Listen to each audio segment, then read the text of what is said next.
अब हम ले रहे हैं एमीन के भौतिक गुण। भौतिक गुण में नंबर 1 हम ले रहे हैं अवस्था।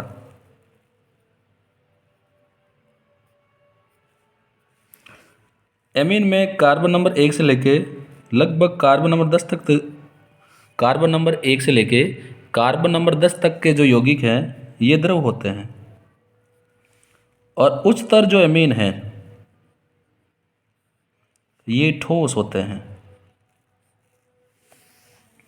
अगर हम एरोमेटिक एमीन यानी एरिल एमीन की बात करें तो सामान्यतः ये रंगहीन द्रव होते हैं, लेकिन वायुमंडल में ऑक्सीकरण के कारण ये रंगीन हो जाते हैं। सेकंड फिजिकल प्रॉपर्टी हम ले रहे हैं विलेयता।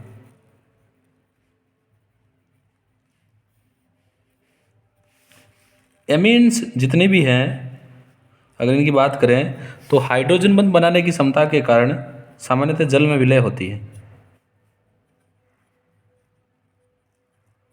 लेकिन जैसे जैसे अणुभार बढ़ेगा, अणुभार बढ़ने के साथ साथ विलेयता घटेगी, क्योंकि अणुभार बढ़ेगा तो एल्किल ग्रुप का आकार बढ़ेगा और एल्किल ग्रुप जल प्रतिकर्षी होता है, इसीलिए विलेयता घटेगी। अगर 1 डिग्री एमीन, 2 डिग्री एमीन और 3 डिग्री एमीन की विलेयता की तुलना की जाए तो 1 डिग्री एमीन सर्वाधिक विलय होती है और 3 डिग्री एमीन सामान्यतः जल में कम विलय होती है, या हम ये कह सकते हैं कि ये जल में अविलय होती है, क्योंकि जो 3 डिग्री एमीन है इसके पास हाइड्रोजन नहीं होते हैं, इसीलिए ये जल में अविलय होती है, जबकि 1 डिग्री एमीन जल में सर्वाधिक विलय होती है। इसको हम ऐसे भी समझा सकते हैं कि इसमें 2 हाइड्रोजन होते हैं तो हाइड्रोजन बॉन्डिंग ज़्यादा होगी, और द्वितीयक एमीन में 1 हाइड्रोजन होता है तो इसमें हाइड्रोजन बॉन्डिंग कम होगी। सेकंड, इसमें 2 एल्किल ग्रुप है और दोनों एल्किल ग्रुप जल प्रतिकर्षी है, और इसमें 1 एल्किल ग्रुप है जो जल प्रतिकर्षी है।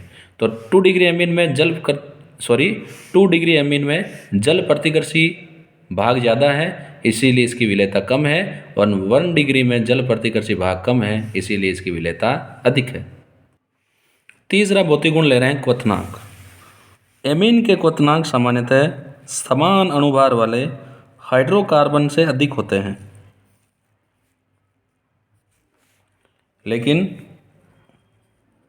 हाइड्रोकार्बन से अधिक है, लेकिन अगर एल्कोहल से तुलना करें तो एल्कोहल से कम होते हैं।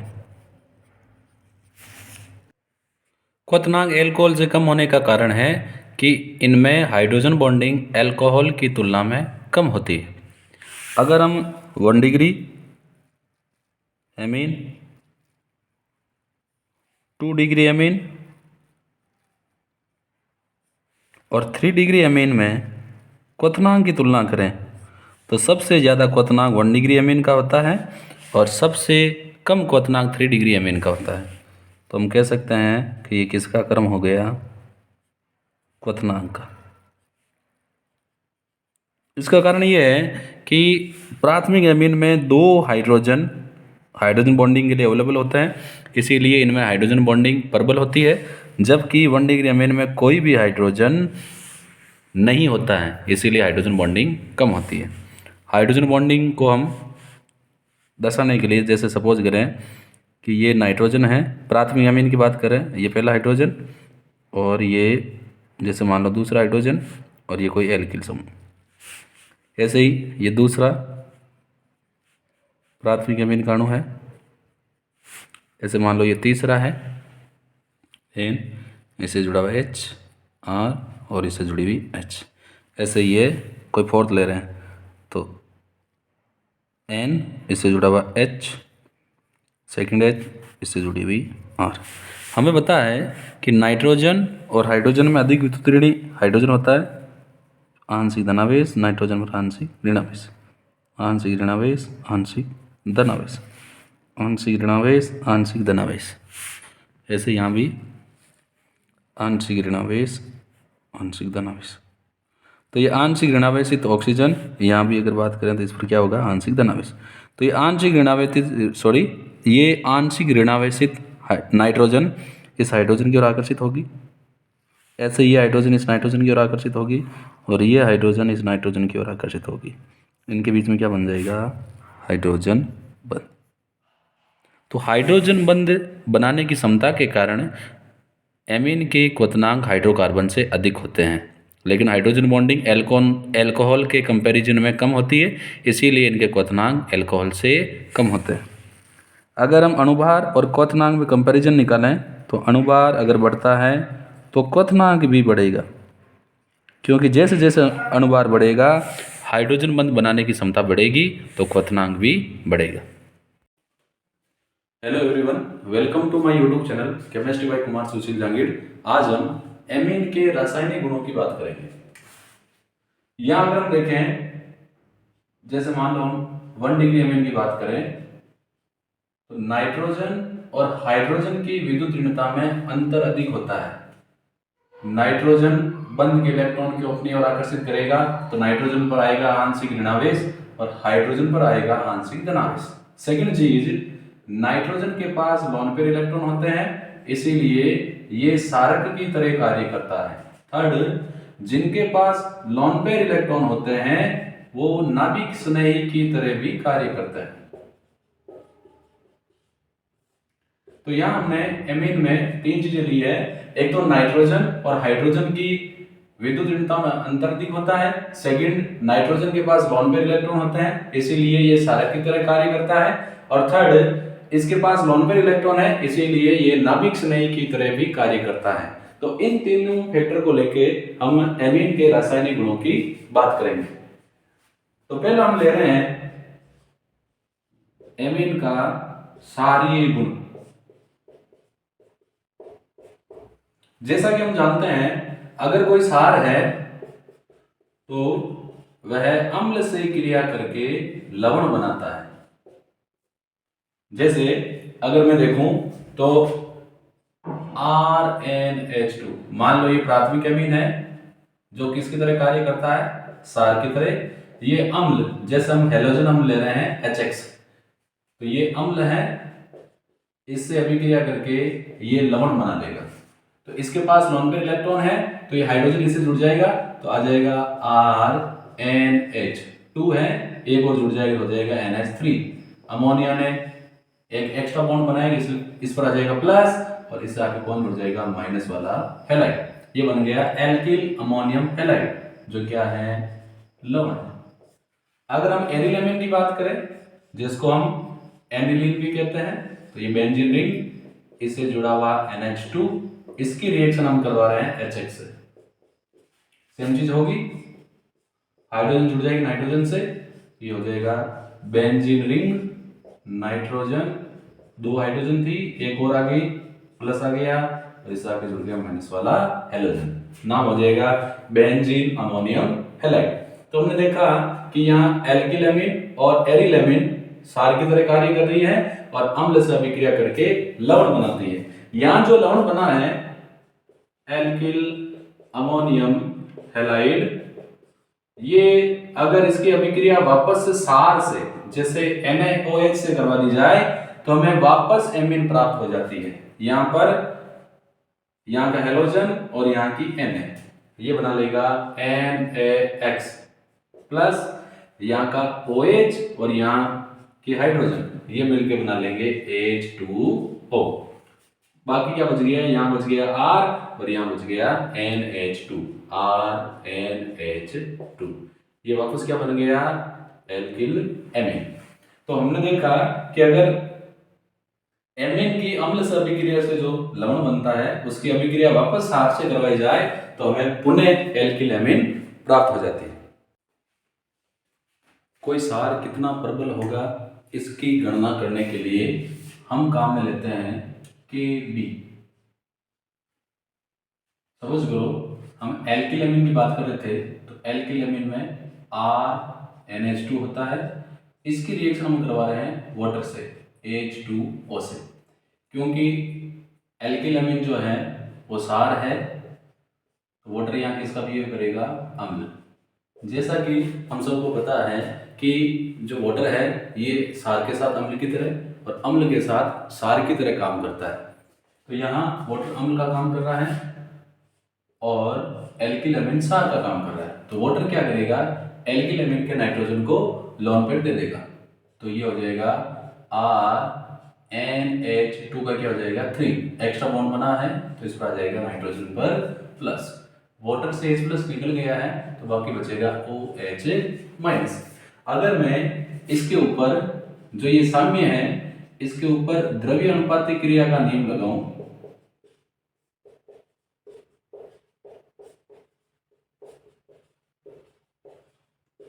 तो द्रव्य अनुपातिक क्रिया के नियम के अनुसार जो साम्य अवस्था स्थिरांक है के इक्विलिब्रियम वो किसके बराबर होगा, उत्पाद की सांद्रता बटा अभिकारक की सांद्रता। तो यहाँ उत्पाद क्या है, एल्किल धनायन नाइट्रोजन का, इसकी सांद्रता गुणा OH माइनस आयन की सांद्रता बटा उत्पाद में है एल्किल अमीन इसकी सांद्रता और इंटू हो जाएगा वाटर की सांद्रता। क्योंकि वाटर की सांद्रता स्थिर रहती है तो अगर के इक्विलिब्रियम को वाटर की सांद्रता से गुणा करें तो एक नया स्थिरांक आ जाएगा जिसको हम बोलेंगे के बी। तो हमने क्या किया, एक नया स्थिरांक लेके आ गए के बी। ये किसके बराबर हो जाएगा, ऊपर है RNH3 प्लस की सांद्रता गुणा OH माइनस की सांद्रता अपॉन RNH2 की सांद्रता। ये क्या हो जाएगा Kb।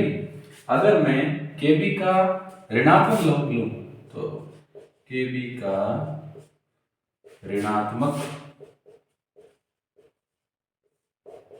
लॉग लेने पर, तो Kb का जब ऋणात्मक लॉग लेंगे तो हो जाएगा माइनस लॉग Kb और ये किसके बराबर होगा PKb। तो अपने पास यहाँ दो आ गए, एक तो है Kb और दूसरे क्या गया PKb। Kb का मान जितना अधिक होगा या यूं कहते हैं अगर Kb अधिक है तो उस क्षार की क्षारकता भी क्या होगी अधिक, और PK भी अधिक है तो इसका मतलब हो गया जो क्षार है उसकी क्षारकता क्या हो जाएगी कम। इसका मतलब ये हुआ कि अगर कोई क्षार प्रबल है तो उसका Kb अधिक होगा और PKb कम होगा, और अगर कोई क्षार दुर्बल है तो उसका Kb कम होगा और PKb जो है वो अधिक होगा। अब हम बात कर रहे हैं एमीन की संरचना।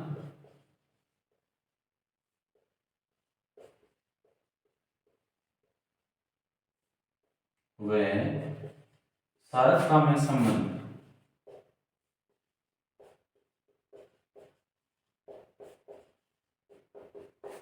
इसमें हम सबसे पहले ले रहे हैं एल्किल अमीन और अमोनिया की क्षारकता।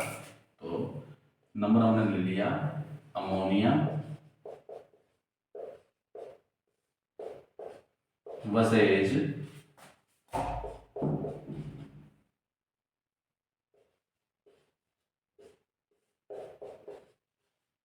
एल्किल अमीन।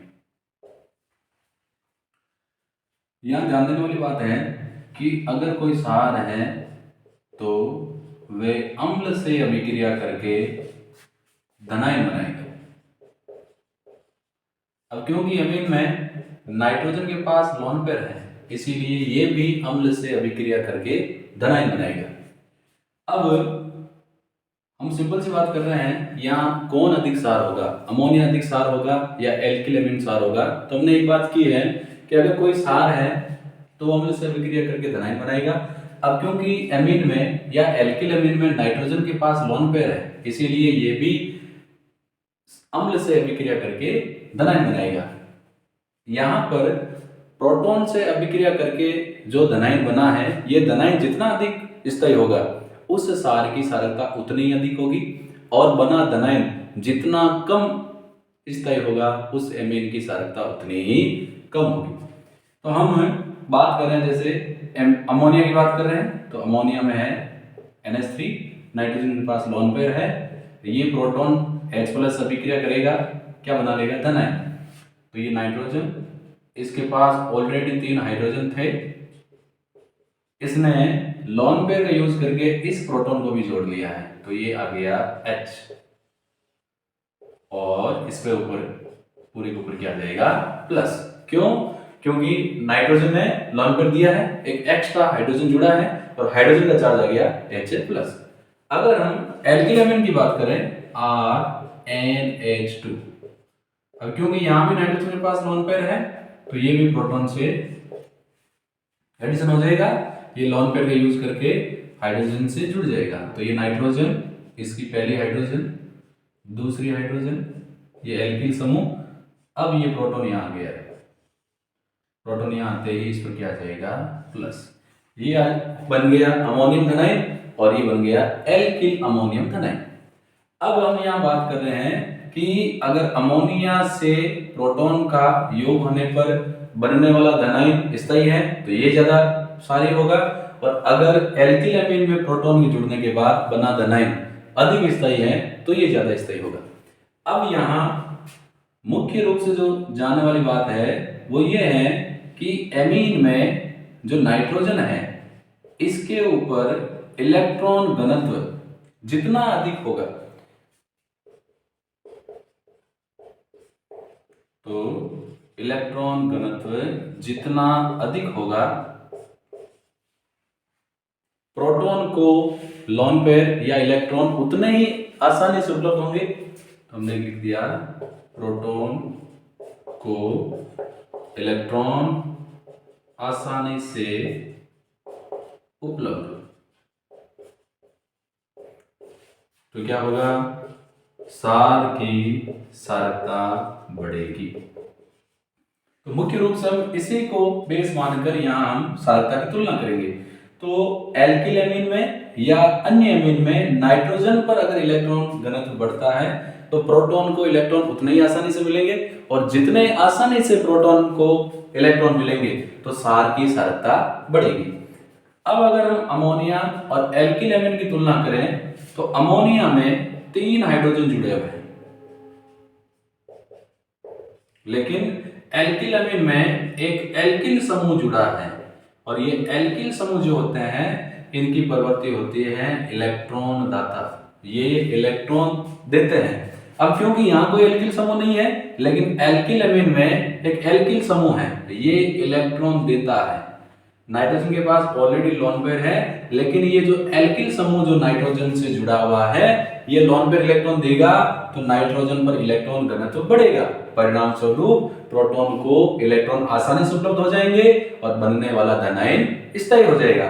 लेकिन यहाँ कोई भी इलेक्ट्रॉन दाता समूह नहीं है, तो अमोनिया के नाइट्रोजन पर एल्किल अमीन की तुलना में इलेक्ट्रॉन घनत्व कम होगा, तो प्रोटॉन को आसानी से उपलब्ध नहीं होंगे, परिणाम स्वरूप ये दुर्बल सार होगा और एल्किल अमीन प्रबल सार होगा।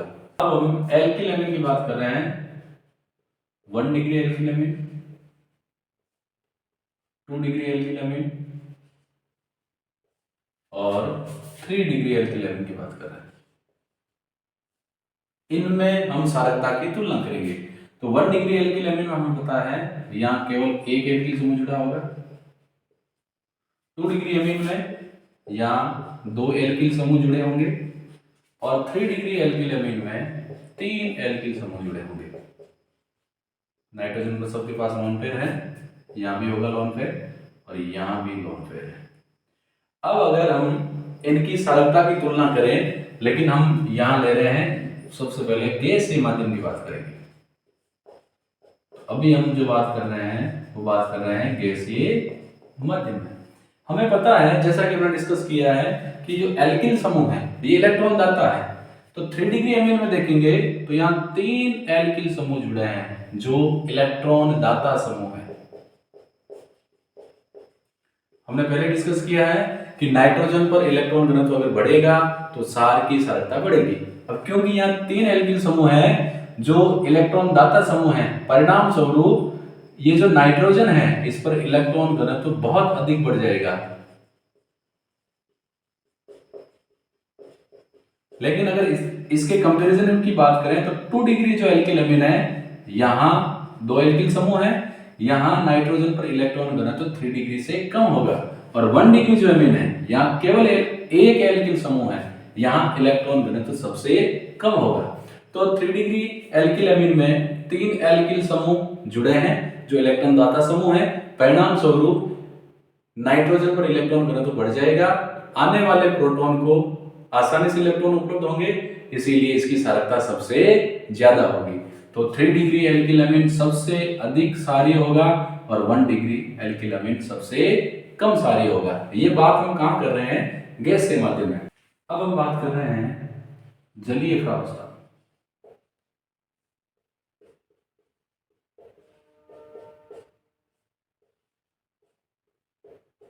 जलीय प्रावस्था में जब हम प्राथमिक, द्वितीयक और तृतीयक एल्किल एमीन के क्षारकता की बात करते हैं तो वहां एक नया फैक्टर आ जाता है, विलायक योजन।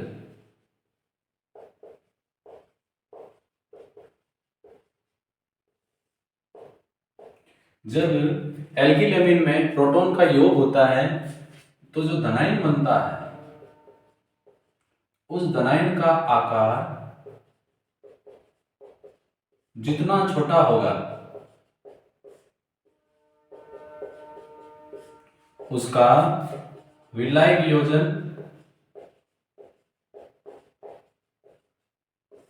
अधिक होगा,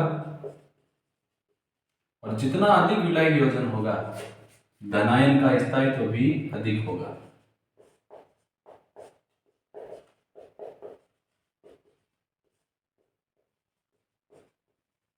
और हमने शुरू में लिया है धनायन का अगर स्थायित्व बढ़ेगा तो क्षारकता भी बढ़ेगी।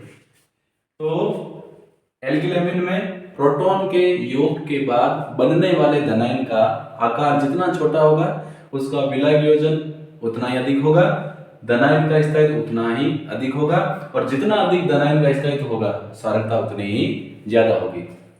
तो सबसे पहले हम बात कर रहे हैं जैसे प्राथमिक एमीन की। हमें पता है प्राथमिक एमीन में 2 हाइड्रोजन जुड़े होते हैं, द्वितीयक एमीन में 2 एल्किल समूह 1 हाइड्रोजन, और तृतीयक एमीन में 3 एल्किल समूह जुड़े होते हैं। अब क्योंकि यहाँ 2 हाइड्रोजन समूह जुड़े हैं जिनका आकार छोटा होता है, जब जल के अणु का विलायक योजन होगा तो जल के अणु इस हाइड्रोजन से आके जुड़ जाएंगे, ऐसे ही इस हाइड्रोजन से आके जुड़ जाएंगे,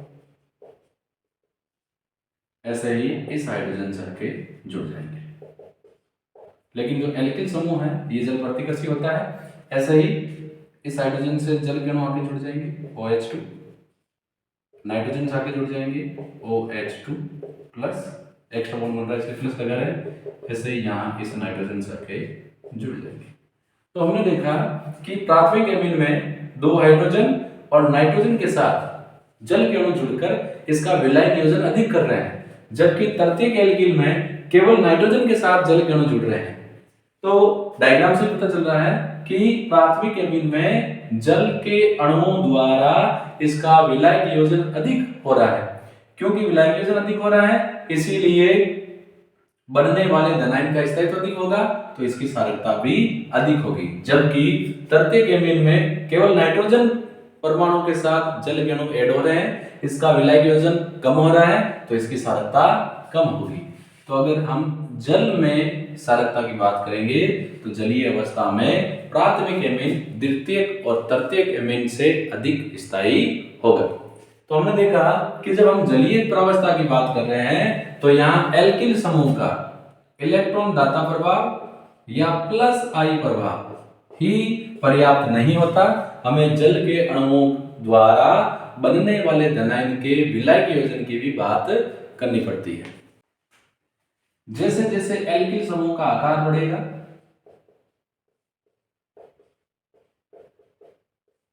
जैसे हम सपोज कर सकते हैं, मान लो पहले एल्किल समूह मेथिल हो और आकार बढ़े तो फिर क्या हो जाए एथिल हो। तो जैसे जैसे एल्किल समूह का आकार बढ़ेगा आने वाले प्रोटॉन के मार्ग में उतनी ही ज्यादा बाधा आएगी। जैसे मान लो अगर हम बात करें एल्किल अमीन जो प्राथमिक है उसमें 1 एल्किल समूह है, द्वितीयक जो एमीन है उसमें 2 एल्किल समूह हैं और प्रत्येक जो एमीन है उसमें 3 एल्किल समूह हैं। तो जैसे जैसे एल्किल समूह का आकार बढ़ेगा आने वाले प्रोटॉन के मार्ग में उतनी ही ज्यादा त्रिविम विन्यासी बाधा है।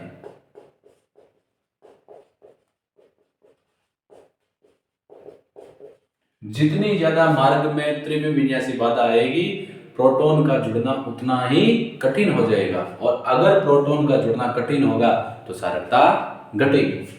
तो हमने यहां देखा कि अगर हम एल्किल एमिन की सारकता की बात करेंगे तो 3 फैक्टर काम आएंगे। पहला है एल्किल समूह का इलेक्ट्रॉन दाता प्रभाव जिसको हम प्लस आई प्रभाव यानी प्रेरणिक प्रभाव भी कहते हैं। दूसरा हमने फैक्टर लिया था वो लिया था जल के अणु द्वारा विलायक योजन और थर्ड जो हमने लिया था वो हमने लिया था त्रिविम विन्यासी बाधा।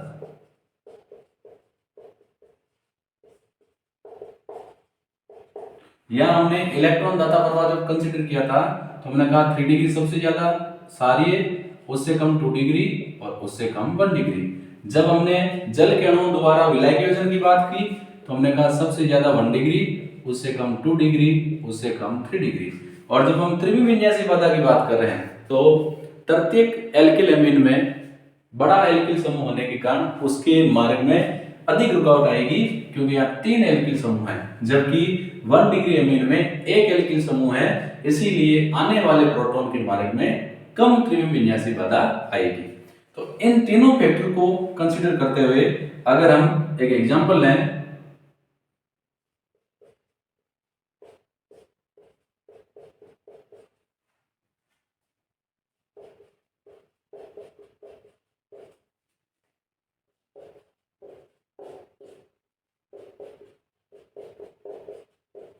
ये मैथिल समूह ले रहे हैं और अब बात कर रहे हैं एथिल समूह की।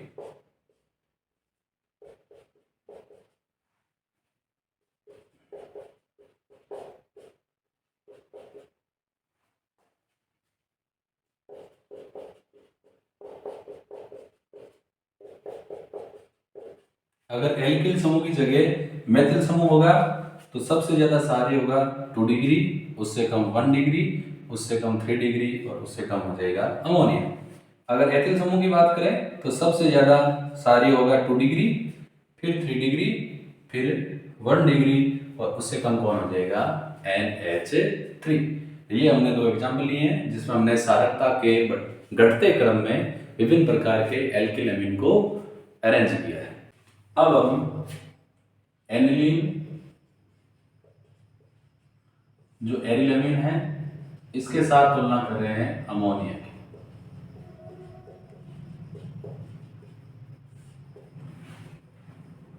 यहां ये देखा गया है, इसको हम डिटेल से समझेंगे। एनिलीन की तुलना में अमोनिया प्रबल सार है तो ये हम कह सकते हैं इनकी सारकता है का क्रम। तो इसके लिए निकाल रहे हैं जो एनिलीन होता है इसमें बेंजीन वाले से जुड़ा होता है NH2 समूह या गया NH2 समूह।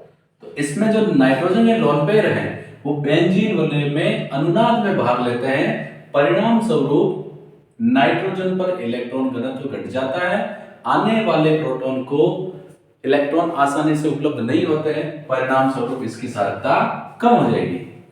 तो हम यहाँ अनुनादी संरचना ले रहे हैं, ये लोन पेयर आएगा कार्बन और नाइट्रोजन के बीच में तो ये कार्बन इस डबल बॉन्ड को खींच लेगा। अनुनादी संरचना को डबल एरो से रिप्रेजेंट करते हैं। अगली स्ट्रक्चर क्या हो जाएगी बेंजीन रिंग, नाइट्रोजन ने अपने लोन पेयर दे दिए, इससे जुड़े हुए 2 हाइड्रोजन इसने दिए इसलिए क्या आ जाएगा प्लस।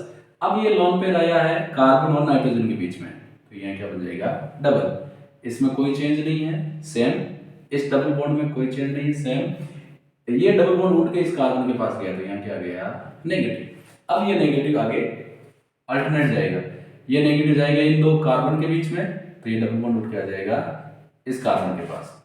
अगली स्ट्रक्चर होगी बेंजीन रिंग, ऊपर कोई चेंज नहीं, नाइट्रोजन से 2 हाइड्रोजन जुड़े हुए, इस नाइट्रोजन पे क्या है प्लस। ये double bond as it is है, ये नेगेटिव उठ के आया यहाँ, तो यहाँ क्या बन जाएगा डबल बॉन्ड, ये डबल बॉन्ड खींच लिया, इस कार्बन है, इस पर आ जाएगा नेगेटिव। अगली स्ट्रक्चर क्या होगी, ये नेगेटिव जाएगा इन दो कार्बन के बीच में, तो ये डबल बॉन्ड उठ के आ जाएगा अगले कार्बन के पास। तो अगली स्ट्रक्चर होगी benzene ring, as it is है, डबल बॉन्ड, ऊपर कोई चेंज नहीं, NH2 नाइट्रोजन पर प्लस, ये नेगेटिव उठ के आया यहाँ बन जाएगा डबल बॉन्ड, और ये डबल बॉन्ड उठ के इस कार्बन के पास आएगा, इस कार्बन पर क्या आ जाएगा नेगेटिव।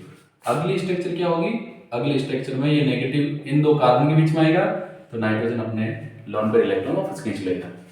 तो अगली स्ट्रक्चर हो जाएगी बेंजीन रिंग, इसने वापस खींच लिया तो डबल का सिंगल हो जाएगा, इसके लोन पर इसके पास आ गए, ये डबल बॉन्ड, ये डबल बॉन्ड, और ये नेगेटिव जब यहाँ आएगा तो यहाँ क्या बन जाएगा डबल बॉन्ड। तो हमने देखा कि एनिलीन में नाइट्रोजन के लोन पे बेंजीन वलय में अनुनाद में भाग लेते हैं, परिणाम स्वरूप नाइट्रोजन पर धनावेश आ रहा है, अर्थात नाइट्रोजन पर इलेक्ट्रॉन घनत्व घटता है, आने वाले प्रोटॉन को लोन पेयर आसानी से उपलब्ध नहीं होंगे, तो इसकी सहायता घटेगी। सेकंड चीज ये है कि अगर एनिलीन से प्रोटॉन जुड़ जाएं तो हाइड्रोजन हो जाएंगे 2 के 3, नाइट्रोजन पर क्या आ जाएगा धनावेश। ये जो धनायन बना है एनिलीन का, इसका नाम है एनिलीनियम धनायन। इसकी सेकंड स्ट्रक्चर क्या हो सकती है पॉसिबल, ऊपर तो कोई चेंज नहीं होगा, NH3 प्लस होगा, लेकिन जहां डबल बॉन्ड है यहाँ उसमें यहाँ सिंगल हो जाएंगे, और जहां सिंगल है वहां क्या हो जाएगा डबल, तो हमने बना दिया डबल डबल डबल। तो हम यहाँ देख रहे हैं एनिलीनियम धनायन की केवल 2 अनुनादी संरचना है, ये कम स्थायी है, जबकि एनिलीन की 1 2 3 4 5 अनुनादी संरचनाएं हैं। तो हम ये भी देख सकते हैं कि एनिलीनियम आयन की तुलना में अधिक स्थायी है, इसीलिए एनिलीनियम आयन बनाने की क्षमता कम रखता है, क्योंकि ये पहले स्थायी है, और जैसे ही एनिलीनियम धनायन बनता है ये स्थायी है, क्योंकि इसकी अनुनादी संरचनाएं 2 हैं, इसीलिए एनिलीन की सांद्रता अमोनिया से कम होती है, क्योंकि अमोनिया में नाइट्रोजन से 3 हाइड्रोजन जुड़े होते हैं, और यहाँ पर कोई लोन पेयर अनुनाद में भाग नहीं ले रहा है। तो हमने देखा कि एनिलीन अमोनिया से दुर्बल सार है, क्योंकि एनिलीन में नाइट्रोजन के लोन पेयर बेंजीन वलय में अनुनाद में भाग लेते हैं, इसीलिए नाइट्रोजन पर इलेक्ट्रॉन घनत्व घट जाता है, और ये अमोनिया की तुलना में दुर्बल सार होती है। अब हम बात कर रहे हैं एनिलीन की सारकता पर प्रतिस्थापियों का प्रभाव।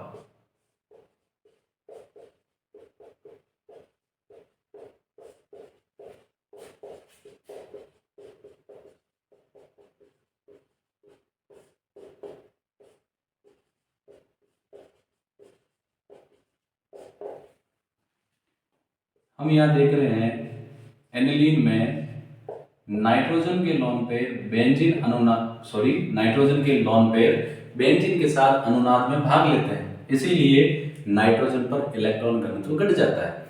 अगर एनिलीन में ऐसे समूह जुड़े हो जो बेंजीन वलय को इलेक्ट्रॉन डोनेट करे, या एनिलीन से ऐसे समूह जुड़े हो जो इसको इलेक्ट्रॉन दे, कहने का मतलब है इलेक्ट्रॉन दाता समूह।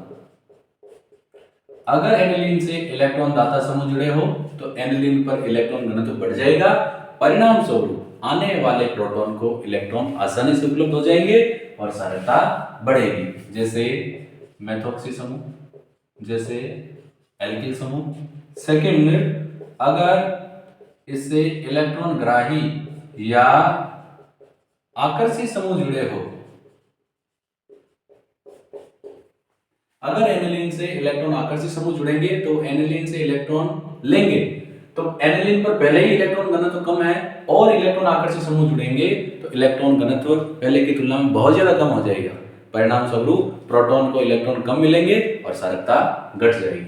तो अगर इसे जैसे साइनाइड, नाइट्रो जैसे समूह जुड़े हो जो इलेक्ट्रॉन आकर्षी हैं तो सांद्रता घटेगी। तो हमने देखा कि अगर इलेक्ट्रॉन दाता समूह जुड़े हों तो एनिलीन के नाइट्रोजन पर इलेक्ट्रॉन घनत्व बढ़ जाएगा, परिणाम स्वरूप सांद्रता बढ़ेगी। और अगर इलेक्ट्रॉन आकर्षित समूह जुड़े हैं तो इलेक्ट्रॉन घनत्व पहले की तुलना में और कम हो जाएगा, परिणाम स्वरूप सारकता घट जाएगी।